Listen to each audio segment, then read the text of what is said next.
ఒక mass cinema potential ఏంటి, ఒక mass hero box office range ఏంటి అనే దానికి ఖైదీ నెంబర్ 150 లైవ్ డెమో ఇస్తుంది.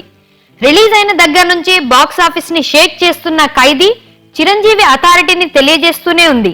గౌతమిపుత్ర శాతకర్ణి విడుదలైనప్పటికీ చిరంజీవి జోరు ఏమాత్రం తగ్గలేదు. నైజాంలో స్టడీ హిట్టింగ్ కొనసాగిస్తున్న ఈ చిత్రం ఏపీలో రెండవ రోజు కంటే మూడవ రోజున 30% ఎక్కువ వసూలు సాధించింది. సంక్రాంతి, కనుమ, ముక్కనుమకి కోస్టల్ బెల్ట్ లో వసూళ్లు పెద్ద స్థాయిలో ఉంటాయి కనుక మొదటి వారానికి బాహుబలి తర్వాతి స్థానం ఈ చిత్రానికే దక్కడం ఖాయంగా కనిపిస్తోంది.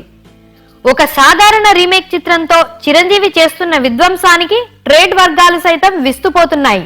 పండగ ముగిసే వరకు ఈ హోరు కొనసాగడం ఖాయంగా కనిపిస్తోంది కనుక సెకండ్ వీక్ లో భారీ డ్రాప్ ఉండకపోవచ్చునని అంటున్నారు. చారిత్రక చిత్రమైన గౌతమిపుత్ర శాతకర్ణి ఎఫెక్ట్ బాగా పడుతుందని మొదట్లో భయపడ్డారు. కానీ ప్రస్తుతానికి ఆ ఛాయలేం లేవు. రెండు సినిమాలకి వసూళ్లు బాగున్నాయి. సంక్రాంతి బరిలోకి మిగతా సినిమాల కంటే ఒక్కరోజు ముందు రావడం మాత్రం ఖైదీ చిత్రానికి అతిపెద్ద అడ్వాంటేజ్. ఆ ఒక్క రోజులోనే 35 కోట్ల షేర్ రాబట్టుకోవడంతో బయ్యర్లకి నిశ్చింత వచ్చేసింది.